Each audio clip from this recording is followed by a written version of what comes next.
Good morning, everyone. Yesterday we had discussed about democracy. What democracy stands for? What is democracy?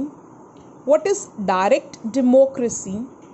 What is indirect democracy? And why democracy is important, right? So, if we talk about democracy, democracy simply means rule of the people, right? It simply means rule of the people, where people elect their leaders, and these leaders, they take, where people are not directly but indirectly involved in decision making. Fine. So a democracy simply means rule of the people, and how people rule either through representatives or directly. Now, direct democracy and indirect democracy. Direct means people's participation is direct. There are no representatives in mid. Like in India, we have a representative democracy, means indirect democracy, right? We select our leaders, and our leaders, they represent our points in the parliament. They represent our point of views in decision making. We ourselves don't go to the parliament every day and take decisions. Our representatives go and take decisions on our behalf. But in direct democracy, people are directly involved in decision making through referendums, through online polling system. But for a country like India, which is having a population of 1.5 billion, right, direct democracy is not possible. 1.5 billion people cannot gather at one place at the same time. But in a country like Switzerland, which is having a small population, direct democracy is being practiced. Indirect democracy, I told you, it is the representative democracy. Now, why democracy? Because it is more accountable form of government. Democracy improves the quality of decision making as people are directly involved in it.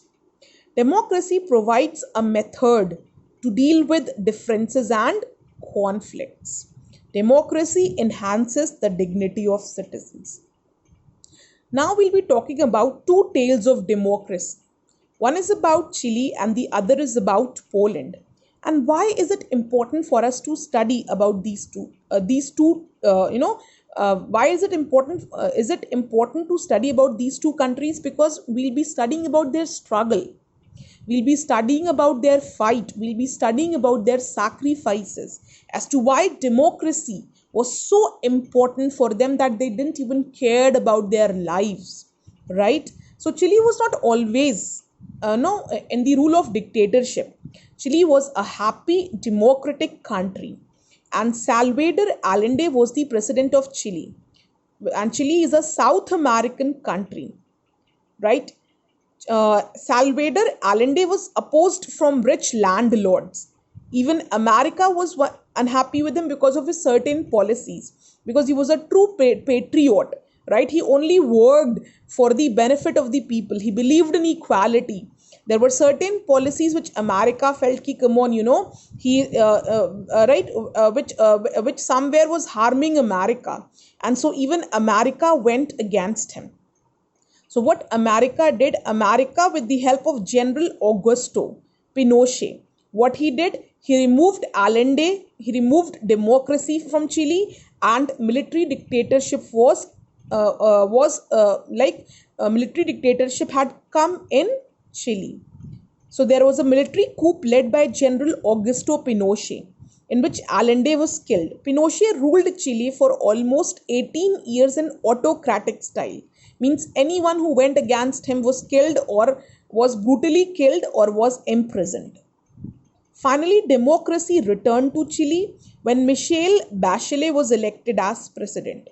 The story is given in short, actually very short. So what you people will do, first, today I'll share you the PDF of this chapter first. Fine. You will go through the PDF of this chapter very thoroughly. Fine. Mark down all the hard words, meanings, and pronunciation. Go through these two stories first. It's about the sacrifices of the people, right? Democracy was there, then dictatorship came, and again democracy was restored. But between this duration, right? When democracy was actual there and when democracy was restored later, there was a period of dictatorship in which people have suffered badly, right? So you need to study about those sacrifices also, those torturing also, which was given to the citizens of Chile through General Augusto Pinochet. Now if we talk about Poland, Poland is a European country, right? Poland was ruled by Polish United Workers Party, a non-democratic communist government.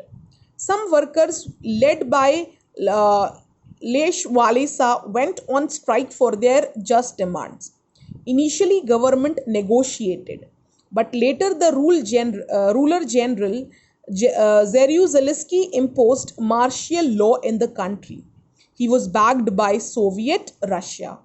Polish people continued their struggle and finally Lech Walesa was elected democratically as the president of Poland. Means communist party was there, communist government was there in Poland, right? And from communist government, democracy was restored in Poland. And who was made the president? Lech Walesa. Now also, right, why this struggle is important, you need to study. So firstly, go through these stories once, and then I'll be telling you about these two tales of democracy in detail.